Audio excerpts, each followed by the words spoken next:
বাবাকে নিল না সঙ্গে, তো শুধু বাসায় উঠে দিয়ে টাকা আনলো। মা বাবাকে খাদ্যে চোখের জলে খাবে, বলছি যে বাবা মা আপনারা ও না ওই খাবারগুলো আনিছে, বলছে কি যে ওই খাবারগুলো তো আমার নাতিকে দেবো, একটা বাচ্চা হয়েছে।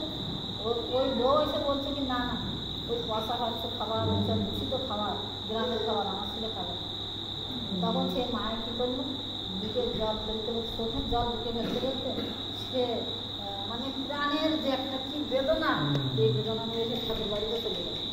ওই ছেলে কী করলো, বলছে কি যে টাকা দিয়ে দিল।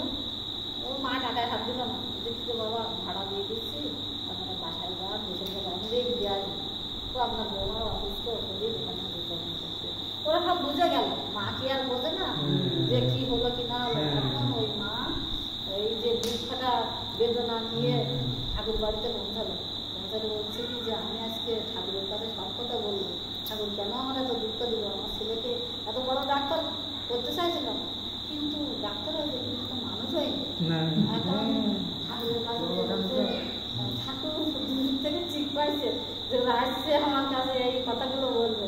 বলছে কি রে ওদের মনে কি ব্যথা, আয় আয় আয় এখানে ঠাকুর কীভাবে ডাকতেন সবাইকে, এই শত শত মানুষের সঙ্গে কথা বলছে, কিন্তু ওরা গেছে ঠাকুর দেখতে পাইছে যে ওদের মনে একটা ব্যথা নিয়ে আসছে, ওটা বল।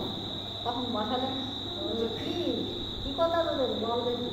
তা ওই মা হামাও বুঝে কাজে বলছে, মা বলতে পারছে না, বুঝে যে কি ব্যথা নিয়ে গেছে ঠাকুর কাছে বলতে পারছে।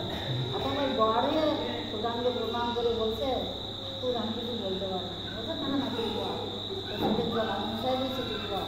তখন আস্তে আস্তে বলছে কি ঠাকুর আপনার কাছে একদিন আসছিলাম, ওই এত সালের কথা বলে যে আপনার সাথে আসছিলাম আপনার কাছে, আমার ছেলেকে আপনি বারবার বলছিলেন যে ঠিক করে বল ঠিক করে বল, কিন্তু আমি ঠিক করে বলতে পারিনি, আমার মাথা আসলে খারাপ ছিল। কেননা ছেলেরা যে ডাক্তার হলে মাকে চিনতে পারে না, বৌমাকে চিনতে পারে না।